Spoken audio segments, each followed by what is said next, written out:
Greba eguna gaur intersindikalak deituta eta LAB sindikatuaren babesarekin hemen Ipar Euskal Herrian. Prekaritatearen aurka eta soldaten emendatzea eskatzen dute besteak beste eta berriz ere karrikan elkarrekin egin dute aldarria sindikatuek erretretaren borroka luzearen ostean.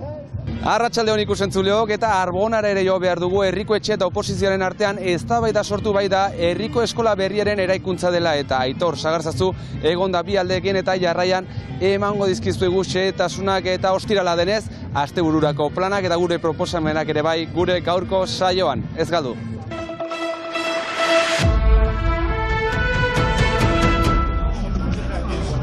Manifestariak karriketan barna berritzere ortziral goizuntan, hemen bezala Baionan, aldiuntan oroz gainetik, Europak ezartzen duen austeritatea kritikatzeko. Zailtasun handiak baditugu, joan den 6 hilabetez egin ditugu manifestaldi handiak, ez dugu lortu erreforma hori indarrez pasatu daude, eta bai Europa mailean ikusten dugu zailtasun handiak baditugula, bai Europa mailean eta bai hemen iparaldean, eta guk iparaldean oartu gira jendea gaizki dela, hartako jadainek egun ere ez dute ordu bat edo bi hartzen ahal grebarat etortzeko, hain gaizki daude. Orduan normalki ongi bizitzeko 1.634 euro behar da hilabetean, eta eunetik 50 ez dute hori lortzen. Jakin dugu ere, eunetik 50 bazkari bat bakarrik egituntela egunean. Gaurko aldarrikapen nagusia da lantsarien emendaketa, eta dena lotua da galdera honen inguruan azkenean. Eta zergaitik, ikusten dugun inflazioaren gatik, ikusten dugun beraz prezioen emendaketagatik, parean ez da erantzunik, eta usten dugu jendea gerozta gehiago lan egiten edo lanik gabe egotea eta lantsari apal batekin. Horrek kondenatzen ditu langile guziak prekaritate batean, ala prekaritate handi batean eta pobrezian ere. Eta beraz hori salatzen dugu. Sindikatuek berek argi dute, gaurko mobilizazioak ohikoak baino txikiagoak izan direla, dena den grebak eragina izan du hezkuntzan, medikuen kontsultetan eta garraioetan, hemen Baionaldeko autobusetan edo hurbileko treinetan Miarritzeko aireportuan zenbate galdi bertan behera gelditu dira gaur Parisen 150 inguru. Manifestariak harrituak ere, Frantziako barne ministruak Palestinaren aldeko manifestaldiak debekatu baititu. Demokrazia batean usten da, eta ez da debekatzen. Hori da demokrazia, normalki.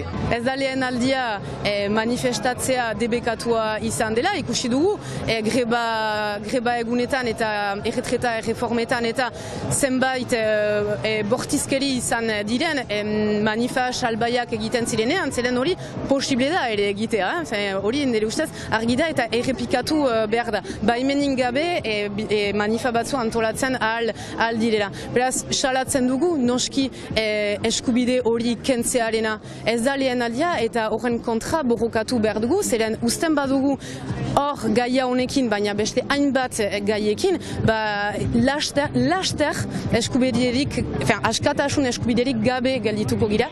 Transizio ekologikoaren alde, funtsezko urratsak egitean galdetu diote ere Frantziako gobernuari eta Europari.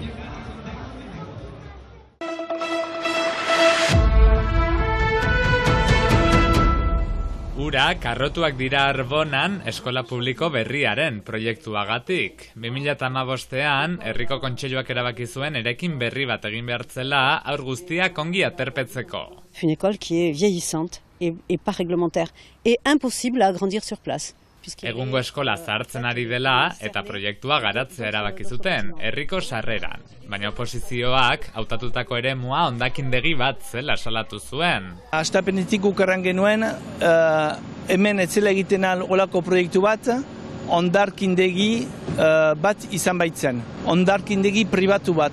Magi Jose Mialok auzapezaren taldeak hori gezurtatu eta 4 ingurumen ikerketa egin ditu. Il ressort de la conclusion que il n'y a aucun problème sur la qualité de ces terres. Eta ondorioa da kutsadura topatu dutela, baina lurrere mutxiki batean eta baimendutako mailen barnean, auzapezaren hitzetan. Dioenez, larritzeko modukorik ez. Eta hemen denak garbiki eginak izan die, hor eman dituzte xehetasun guziak, eta nik ez zezaket berzaik erran, eta bakit egia dela, eta paper guziak berian agertzen die, ikusitut, eta bozare eman behar zelaik, eta ez dut berze deusik errateko. Behar den bezala, inatiela egin behar zienak. Oposizioak baina ardura eskatzen dio auzapezari, eta nahiko ikertu ez dutela deitoratzen dute. Jakin behar da, egin diren ikerketak, egin direla bakarrik 2-3 metro sakonera. Eta jadanik metro batetik 2 metrorako sakonerara, jadanik kutsaduraren kopurua biderkatzen da. Beraz, zer ez dagoen azpi hortan. Gezurretan aritzea gozten diote eta aurren osasuna jokoan dela gogorarazi dute. Sakonki begiratu behar da zer dagoen, eta gu galdetzen duguna da, bai suprefetari eta bai aglomerazioari, honetan behar duela eskua sartu, argi egon dadin denentzat, hemen zerbait egiten baldin bada, eginen dela jendearen eta aurren osasuna babestuz. Helegitea ere jarri dute Paueko epaitegi administratiboan. Non, des retards, non, absolument pas, puisqu'on a prévu l'ouverture de l'école au 1er janvier 2025. Auzapezak dena den, uste du arrazoi emango diotela gehiengoari, eta 2025erako eskola irekitzea nahi lukete.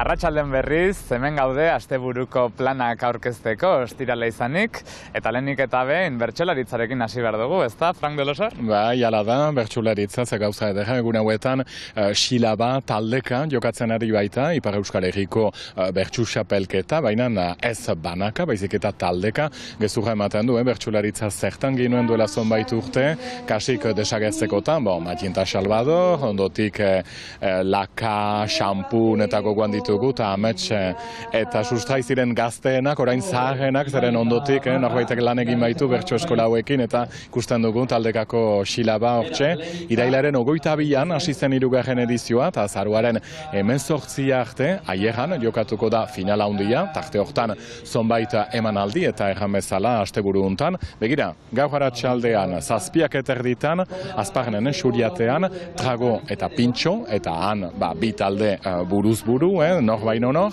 eta gero igandean, gaurko hautsu egiten bali matuzue, lasai egon, ze igandean, hementxe Baionan, Jai Baione areto hortan, brantxo saioa, hori ere berria da, baina begira, denetik egiten albaita biztan da, bertsuen inguruan, eta hori goizeko 11etan izanen da, hori da, noski, brantxa, bazkaldua intzin, ez da neor goze izanen, baina nortxe, bertsulariak eta ari direla, eskuin eta ezker, eta taldekako hori bitxia da, astapenean, baina banaka lehiatzen, ausartzen, menturatzen ez direnek, hor dute aukera, lagun batekin edola, behar bada hemen egun batez, behar ginuke hasi, bertsutan, edo norbait hasten bada? Ikusi beharko dugu, baina, algarak bentsot egingo zituzten, Xilaba bertan bezala. Eta gero ere bai, bertsolaritzatik dantzari garoko gara orain, nerearekin? Bai, kasunetan txingilikaren lehen txinka ikuskizuna, eta zarelako talde senpertarraren so egin, ikusgarria Azparnen mendealan bihar, arratsaldeko 7:00 goitirikiko dira ateak, eta ostean ikuskizuna, Arberoako ikastolak antolatu da, 8:00 goiti. Zarelako taldeko dantzariak 2006tik ari dira ikuskizunak sortzen, ederrak benetan, eta azkena so egin izenekoa, eta txingilika talde xiberotarra, txipitatik dantzaz ikusgarrietan gozatzen handitu direla ikusirik, beraiek ikuskizun sortzea deliberatu zuten, 6 neska eta 6 mutil, eta dantzarekiko duten harreman indartsua kontatzeko sortu dute lehen txinka ikuskizuna. Azaroan amaituko dira, beraz, ikusteko azken datak dira hauek, eta esan bezala, Azparren, eta bestela igandean Dona Martirin. Hori da, eta besta ere aipatu beharra dugu, izan ere asteburu honetan ere toki guzitan izango dira bestak, lehen adibidez Hendaian, gaur eta bihar, Zarpai bandak udazkeneko besta handi antolatu du, eta beraz, animazio eta kontzertu ugari izango dira, kostako herrian, hori bat, eta gero bestea, barnealdean, Gabadin, Elebek besta antolatuko du igandean, eta gitarau osatua izango da, aperitif animatua, gaitanik taldearekin, tokiko mozkinekin egindako idazkaria sabela betetzeko, eta gero ikusgarri berezia, izan ere gazte barkoistarrek laborantzari buruz prestatu dute antzerki bat, eta horixe emango dute. Eta noski taloak ere izango dira, eta beraz hitzordua Gabadin igandean. Eta iduritzen bazaizue gaurko saioa bertsolaritzarekin amaituko dugu, silabadenez profitatuz. Urruñan izandako saioa dugu honakoa, eta beraz, asteburu goxo pasa, gu igandean itzuliko gara, astekariarekin. Aio! Bentak ardiak eta hainbeste potioka, nik lagun igotzen dut, pausoka, pausoka. Tontorran jatetxean turista frantsesak, trenetxoan egiten zaizkitain nekezak. Baina ara iritsiz hor dugu antena, ta lambroa delarik ez da ikusten dena.